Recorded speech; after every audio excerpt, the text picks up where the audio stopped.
ಅಪ್ಪಾಜಿ ಇತ್ತೀಚೆಗೆ ನಮ್ಮ ಸೊಸೈಟಿ ಅಂದರೆ ನಾವು ಆಫೀಸಲ್ಲಿ ನೋಡ್ತಾ ಇದ್ದೀವಿ, ಸ್ವಲ್ಪ ಒಂದೊಂದು ಸತಿ ನಮ್ಮ ಫ್ರೆಂಡ್ಸಲ್ಲೂ ನೋಡ್ತಾ ಇದ್ದೀವಿ, ಡಿವೋರ್ಸ್ ಕೇಸ್ಗಳಾಗೋದು ತುಂಬ ಜಾಸ್ತಿ ಆಗ್ತಾಯಿದೆ. ಅದು ನೋಡಿದ್ರೆ ಒಂಥರ ಸಂಕಟ ಆಗುತ್ತೆ ಅಪ್ಪಾಜಿ. ಯಾಕಂದರೆ ಒಂದೊಂದು ಸತಿ ಡಿವೋರ್ಸ್ ಮಾಡ್ಕೊಂಬಿಟ್ಟು ಅವರು ಕಷ್ಟಪಡೋದು, ಅವ್ರ ಮಕ್ಕಳಿದ್ರೆ ಅವ್ರು ಕಷ್ಟಪಡೋದು, ಅವ್ರ ತಂದೆ ತಾಯಿರು ಕಷ್ಟಪಡೋದು, ಈ ಥರ ಮುಂಚೆ ಯಾವತ್ತೂ ಆಗ್ತಾ ಇರಲಿಲ್ಲ ಅಪ್ಪಾಜಿ. ಅಂದರೆ ಒಂದು 10 ವರ್ಷ ಹಿಂದೆ ನೋಡಿದ್ರೆ ಈ ಥರ ಇರಲಿಲ್ಲ. ಅಂದರೆ ಆವಾಗಲೂ ಕಷ್ಟಪಟ್ಟರು, ಸ್ವಲ್ಪ ಒಟ್ಟಿಗೆ ಇರ್ತಾಯಿದ್ರು, ಹೆಂಗಾದರೂ ಮಾಡ್ಕೊಂಡು ಅಡ್ಜಸ್ಟ್ ಮಾಡಿಕೊಂಡು ಆ ಥರ. ಬಟ್ ಇದು ವೆಸ್ಟರ್ನ್ ಸೊಸೈಟಿಯಲ್ಲಂತೂ ಮುಂಚೆಯಿಂದ ಇತ್ತು, ಎಲ್ಲರಿಗೂ ಗೊತ್ತಿರೋ ವಿಷಯನೇ. ಇವಾಗ ನಮ್ಮಲ್ಲಿ ಯಾಕಪ್ಪಾಜಿ ಈ ಥರ ಬಂದುಬಿಟ್ಟಿದೆ? ಏನಾದಿದು ವೆಸ್ಟರ್ನ್ ಸೊಸೈಟಿನ ಕಾಪಿ ಮಾಡೋ ಥರ ಇದನ್ನು ಕಾಪಿ ಮಾಡ್ಕೊಂಡು ಮಾಡ್ತಿದ್ದಾರಾ? ಇಲ್ಲ ಏನಾದರೂ ಕಾರಣ ಏನು ಇದಕ್ಕೆ ಅಂತ ಅಪ್ಪಾಜಿ ಇದಕ್ಕೆ ಏನಾದರೂ ಹೇಳಿ ಮಾರ್ಗದರ್ಶನ ಮಾಡಿದರೆ, ನಮಗೆ ಕಂಡವರು ಆ ಥರ ಏನಾದರೂ ಗೊತ್ತಾದರೆ ನಾವೇನಾದರೂ ಹೇಳ್ಬೋದೇನೋ ಅಂತ ಒಂದು ಆಸೆ ಅಪ್ಪಾಜಿ. ಏನು ಕೇಳಿದ್ರು? Jai Gurudatta. Dev Prasad has raised a very, I would say, a major problem in India nowadays. Namely, why are couples divorcing so often in India? It was not there in India. In fact, in the last 10 years, we see there are far too many cases. In olden days, marriages went through.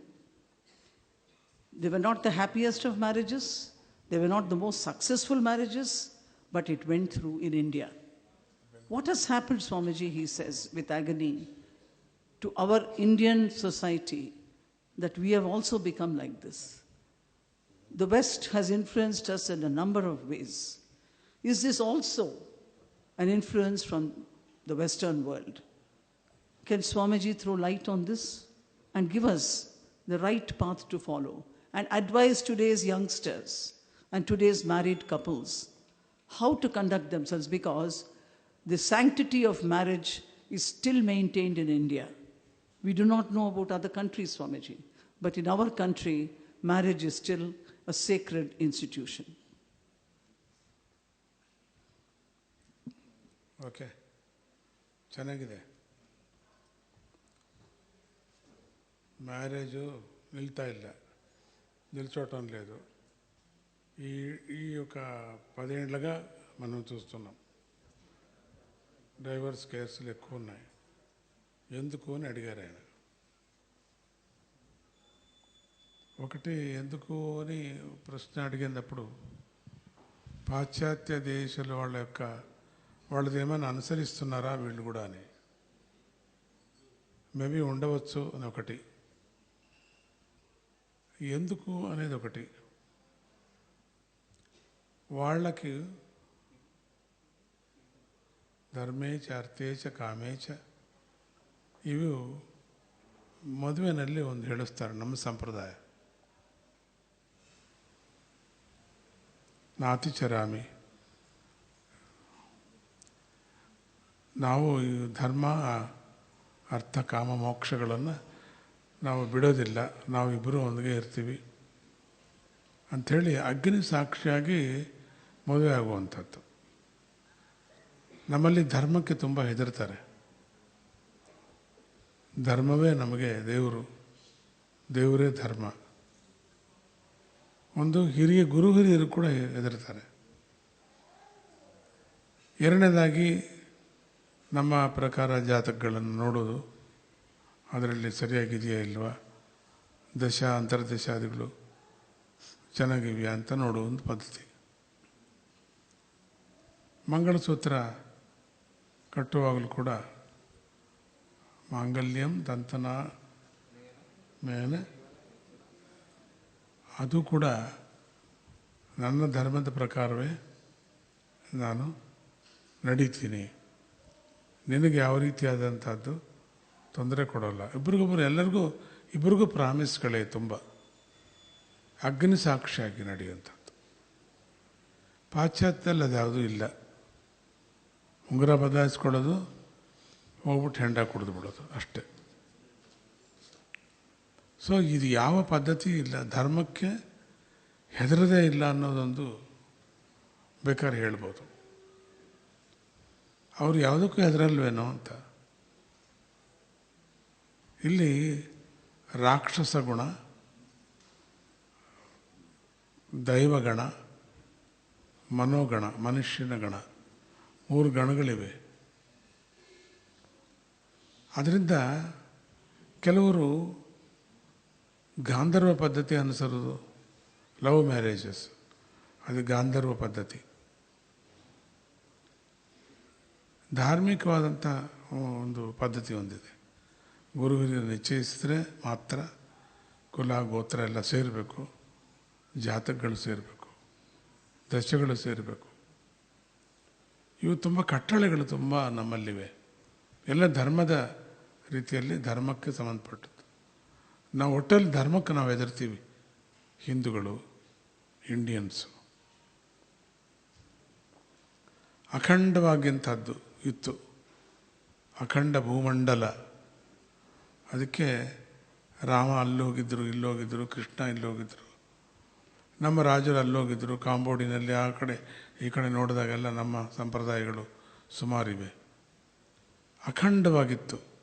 ಯುಗಗಳು ಕಳೆದು ಪ್ರಳಯ ಬಂದು ಭೂಮಿ ಬೇರ್ಪಡಿಸ್ಬಿಟ್ಟು ಬೇರೆ ಆಯಿತು.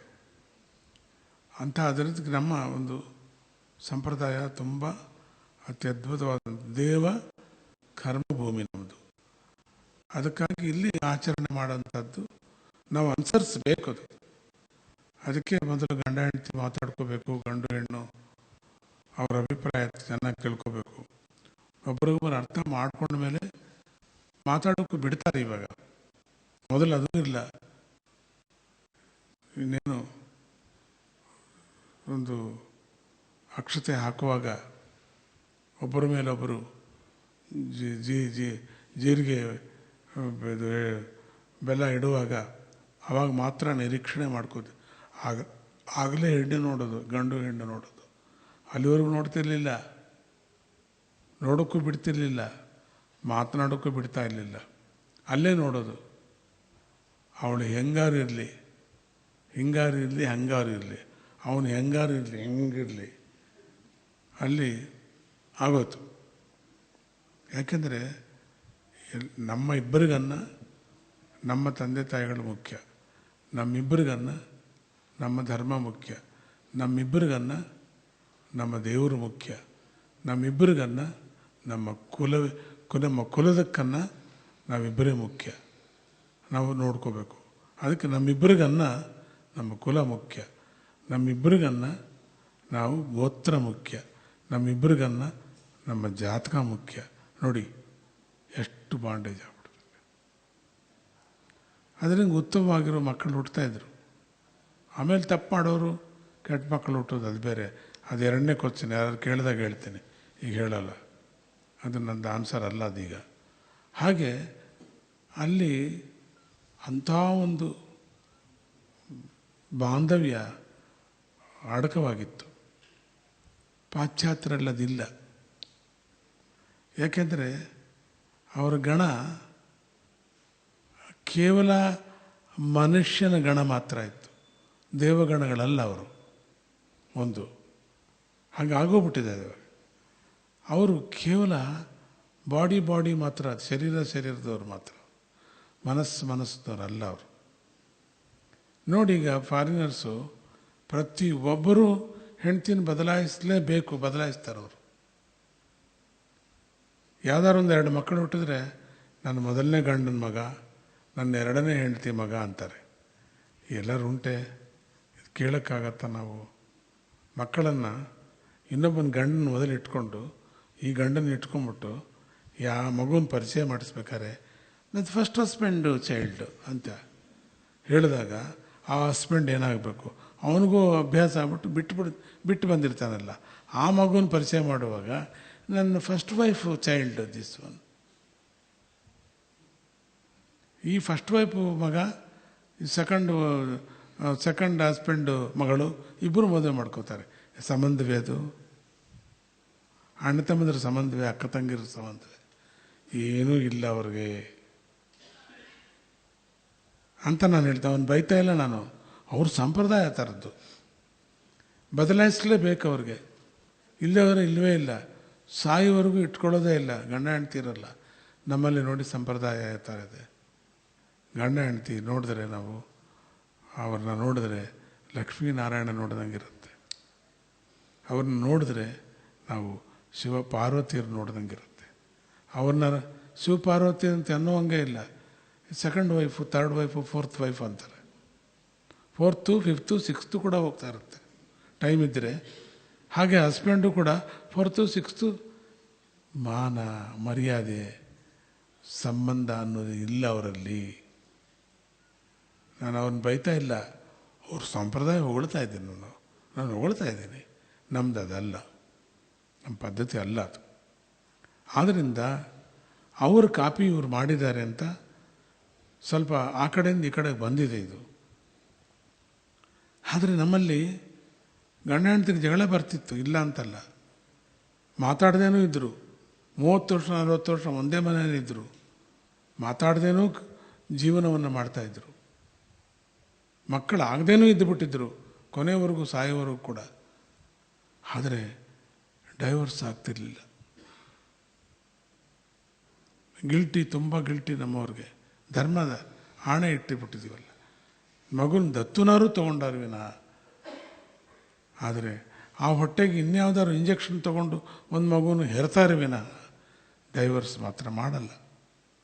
ಈಗಿನ ಮಕ್ಕಳು ಮಾಡ್ತಾಯಿದ್ದಾರೆ ಅಂದರೆ ಆ ಇನ್ಫ್ಲೂಯೆನ್ಸು ತುಂಬ ಬಂದಿದೆ, ಅದಕ್ಕಾಗಿ ಮಾಡ್ತಿದ್ದಾರೆ. ತಂದೆ ತಾಯಿಗಳ ಮಾತು ಕೇಳಲ್ಲ. ಅವಕ್ಕೆ ವಿಪರೀತ ಓದಿರುತ್ತವೆ, ಅವು ವಿಪರೀತ ಸ್ವೇಚ್ಛೆ ಆಗೋಗಿರುತ್ತೆ.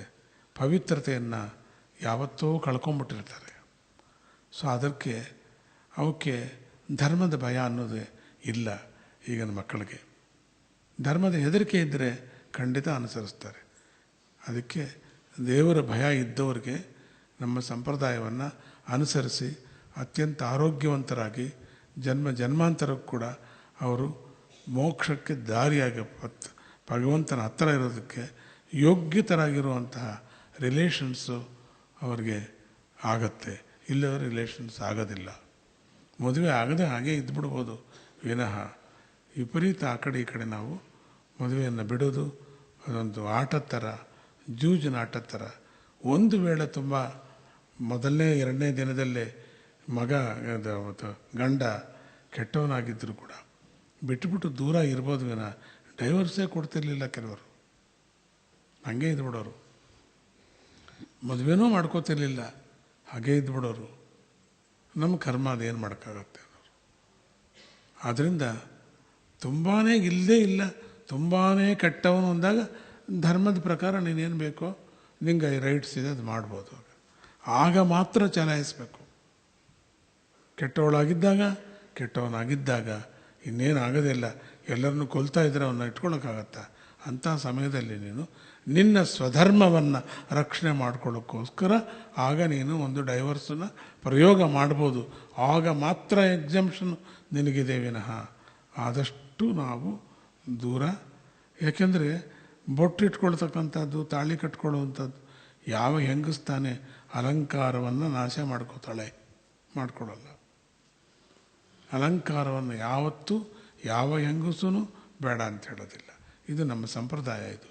ಆದ್ದರಿಂದ ನನ್ನ ಗಂಡ ಕೊಡುಕನಾಗಲಿ ಕೆಟ್ಟವನಾಗಲಿ ಹಂಗೆ ಬಿದ್ದಿರಲಿ, ಡೈವರ್ಸ್ ಬೇಡ, ನಾನು ಹಣೆ ತುಂಬ ಬೊಟ್ಟಿಟ್ಕೋತೀನಿ, ಹಣೆ ತುಂಬ ನಾನು ಮುಡ್ಕೋತೀನಿ, ಹೂ ಮುಡ್ಕೋತೀನಿ, ಚೆನ್ನಾಗೇ ಇರ್ತಾಳೆ ಅವಳು. ಏನೂ ಇರಲ್ಲ ಮಾತಾಡಿಸಿದ್ರೆ ನಮಗೆ. ನಾವಯ್ಯೋ ಅಂತೀವನ, ಅವರು ಎದೆ ಗಟ್ಟಿ ಮಾಡ್ಕೊಂಡಿರ್ತಾರೆ. ಒಂದು ಕಾರಣ ಧರ್ಮದ ಹೆದರಿಕೆ. ಧರ್ಮದ ಹೆದರಿಕೆ ಎಲ್ಲೆಲ್ಲಿದೆಯೋ ಸಂಪ್ರದಾಯವನ್ನು ಅನುಸರಿಸ್ತಾರೆ. ಧರ್ಮದ ಹೆದರಿಕೆ ಎಲ್ಲೆಲ್ಲಿಲ್ವೋ ಅನುಸರಿಸಲ್ಲ, ಬಿಟ್ಟು ಬಿಟ್ಟು ಹೋಗ್ತಿರ್ತಾರೆ. ನೀವು ಅದೇ ಥರ ಆಗ್ತಾ ಇದ್ದೀರಿ ಅಂತಂದರೆ ಅದಕ್ಕೆ ನಾನು ಆನ್ಸರು ನನಗಿಲ್ಲ. ಅದಕ್ಕೇನೆ ಮುಂಚಿತವಾಗಿ ನಾವು ಗಂಡು ಹೆಣ್ಣನ ಸ್ಕೈಪಲ್ಲಿ ನೋಡ್ಕೊಳ್ಳೋದು, ಫೋನಲ್ಲಿ ಮಾತಾಡ್ಕೊಳ್ಳೋದು, ಮುಂಚಿತವಾಗಿ ಮನಸ್ಸು ಬಿಚ್ಚಿ ಮಾತಾಡ್ಕೋಬೇಕು. ಎಲ್ಲ ಆದಮೇಲೆ ಯಾವನೋ ಲವ್ ಮಾಡ್ತಿದ್ದೆ ನಾನು ಅಂತ ಮೊದಲನೇ ದಿನವೇ ಅಂದ್ಬಿಟ್ರೆ ಗಂಡನಿಗೆ ಅನ್ನಿಸ್ಕೊಂಡವನು ಅವನೇನಂತಾನೆ, ಅವನು ಪಾಪಿನೇ, ಯಾವಣ್ಣು ಆಗಲೇ ಲವ್ ಮಾಡಿದ್ದಾನೆ ಅವನುವೆ. ಆ ಥರದವ್ರು ಆಗಿಬಿಟ್ಟಿದ್ದಾರೆ ಈಗ. ಅದರಿಂದ ಅಂಥ ಬಿಡುಗಡೆ ಆದರೆ ತೊಂದರೆನೇ ಇಲ್ಲ ಅಂತ ನನಗೆ ಅನ್ನಿಸ್ತಿದೆ. Jai Gurudatta. ಆನ್ಸರ್ ದೊಡ್ಡದು, It's a very, very big question answer. ಚಿಕ್ಕದು. It's a very big answer. I will try my best, Appaji. Swamiji started by saying, in our wedding ritual, while the mantras are being recited, they tie them, the husband and the wife are tied with the mantra, Dharmesha Kamesha, that is, whether in Dharma, Artha, Kama, Moksha, all four, whether in happiness or sadness, whether in difficulty or poverty, we are together. That is because they take these vows in front of the Agni, fire. Fire is extremely sacred. Fire purifies. All our homas, why do we do it? We respect fire. The fire god is perhaps the greatest respect we have, and that binds us. That is our dharma. We are afraid of going away from that. What exactly is this dharma, the duty? We are afraid of going away from the right path. Dharma is the path of the right path. We are afraid of going away. That is the Indians. We are afraid of defying our guru. Also, in our tradition, it was there that they matched the horoscopes of the girl and the boy. You know, Swamiji says, why were these horoscopes matched? Not to see that they would have a perfect marriage, to see if they will get on temperamentally. That's much more important. It's not whether they were going to be wealthy or poor. To see if today's concept is we are not able to get on with each other. We use the word non-compatibility. We are not compatible. In olden days, horoscopes were matched to see if you were compatible. That was the purpose of matching horoscopes for marriage. When the Mangal Sutra is tied, that is, you know, the black chain that all women wear, the Mangal Sutra, special mantras are given. What does it say? In that it says, the husband, while tying it round her neck, says, I am with you, whether right or wrong. I am with you till end of time, and I will do my best to take care. She also takes those vows. Swamiji says it is these vows that have kept the Indian marriage institution strong and well till now. Now what happened? Swamiji also says there are love marriages, there are arranged marriages. In a love marriage, they like each other, fine. In an arranged marriage, it's the parents who do it. But again, Swamiji says today there is a Western influence. What is wrong with the West? Swamiji says in India, the tradition was based on dharma, religion, respect for elders, fear of going wrong. Not that the West didn't have it, but the West depended on man-made traditions. Our traditions have come from the Vedas, the Puranas. We don't even know when it started. So there could be a demonic tendency in us. There could be sattvic tendency in us. The Hindu religion absolutely celebrates and encourages the sattvic guna. Please remember that. That is what Swamiji says. It does not encourage the other things. Purity of mind, body, and thought is very, very important.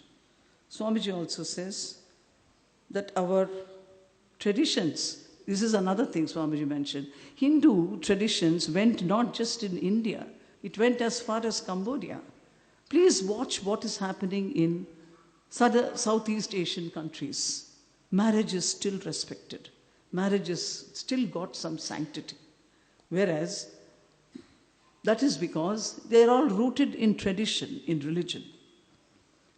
Here Swamiji says, remember in olden days, the question was, Dev's question was, in olden days it did not happen. That is because marriage was a bond. Marriage was a way of life. The boy and the girl did not even see each other till the day of the marriage. If I don't know how many of you have seen the Hindu tradition where there is a small parda kept between the husband and the wife. And the first time they're glancing at each other.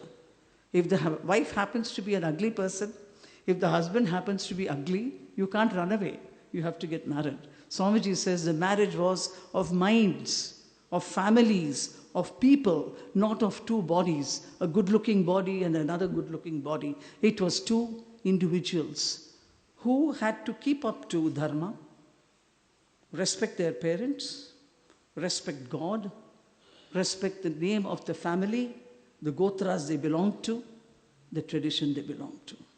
Today, Swamiji says, sadly, maybe our own children are today going in for Western traditions, where he says, this perhaps will hurt some of the people, but this is the truth. Swamiji says, how do you introduce a child to your next husband as this child is my first husband's child?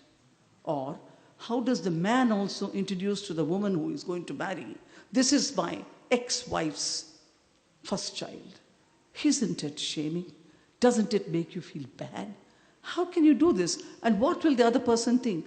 He is being introduced to somebody else's child as to be taken as his own or her own.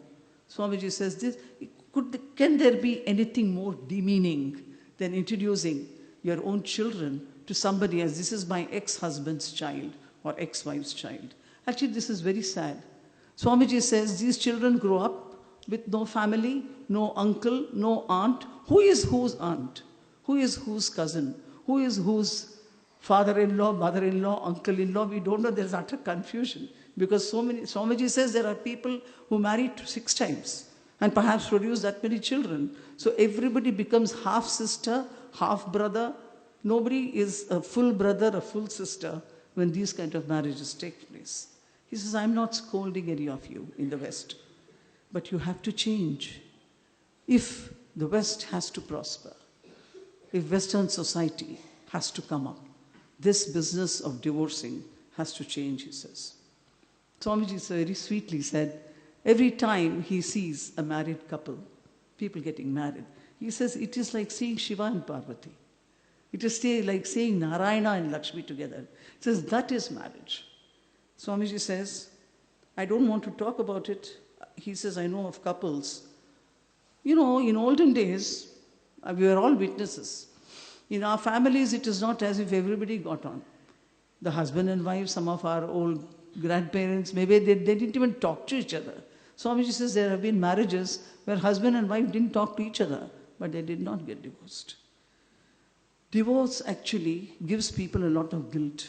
Today, Swamiji says his devotees who come to him, who are divorced, have a lot of guilt. They are not happy. But today's children don't care. They don't feel guilty. They have no respect for dharma. They are impure and tainted, Swamiji says. They are impure. Today's children are impure. They are tainted. He says, let them remain unmarried and be happier. The man and the woman, let them not get married. Let them not get married. If they get married, divorce, produce children, what will happen to those children? Instead of that, it is better we give it up. He says, only if the spouse is bad, demonic, hits you, hits the wife, or if the wife treats the husband badly, then alone is there permission to divorce. That is, you must respect your own dharma. What is swadharma? Respecting myself. I must have self-respect. Swamiji says, which woman in her right senses in India? You all know married women in India adorn themselves with flowers, a big kumkum. Who will give that up? She wants to be looking good. She wants to be looking nice. And that, I'm afraid, most of you who are here will know. A woman with with bangles, mangalsutra, kumkum, flowers is the married woman who stays with her husband. Swamiji says that is our tradition. Let us keep it up. And there is no solution. If anybody asks me this question, Swamiji says, I have only one answer. Follow Hindu Dharma. And Hindu Dharma tells you, get married, be happy, remain married, and don't take a divorce. Jai Guru Datta. Nowadays people is always They want to alone, alone, alone. Single. Why you married? No rights to alone. Before marriage, you must think about, I want to alone, living. Okay. You decide yourself. ನೀನು decide ಮಾಡ್ಕೊ ನೀನು alone ಆಗಿರ್ತೀನಿ ಅಂತ. ಅಥವಾ ಗಂಡ ಹೆಂಡತಿ ಇಬ್ಬರು ಮದುವೆ ಮಾಡ್ಕೊಂಡಿದ್ದವ್ರು ಕೂಡ ಇಬ್ಬರು ಮಾತಾಡ್ಕೊಳ್ಳಿ ಅಲೋನ್ ಆಗಿರೋಣ ಅಂತ. ಒಳ್ಳೆತನದಲ್ಲೇ ಅಲೋನ್ ಆಗಿರಿ, ಯಾರು ಬೇಡ ಅಂತಾರೆ. ಅದು ಎಲ್ಲರೂ ಅಲೋನ್ ಆಗಿರಬೇಕು ಅಂತಾರೆ.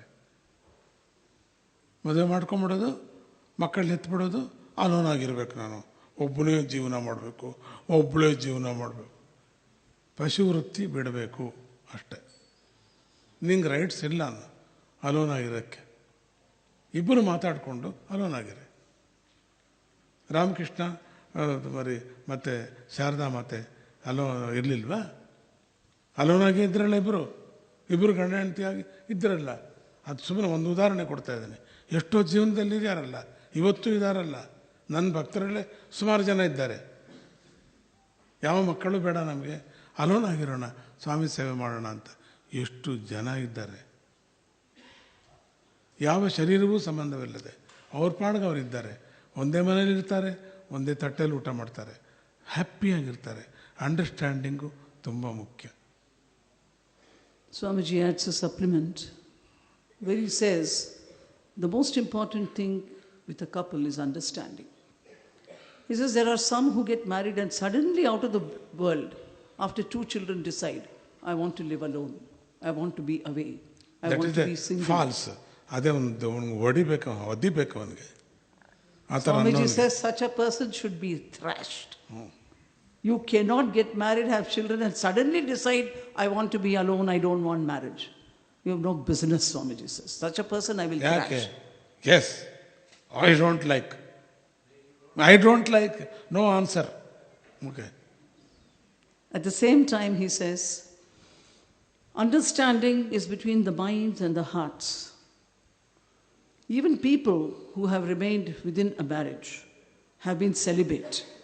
They have remained celibate. He says, I have so many devotees of mine living as husband and wife, but they are celibate.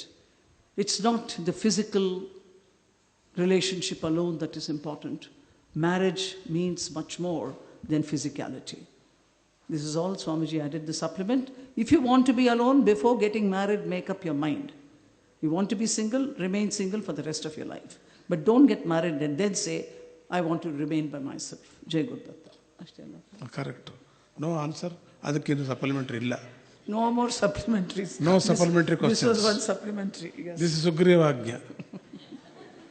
Jai Gurudatta. ಸುಗ್ರೀವ್ order. So many questions coming about this. My answer, but no answer. So many questions comes to your people. I know there is no answer. This is Sugriva. This is a rules, president rules. You know, this is Datta rules. Okay. Jai Gurudatta.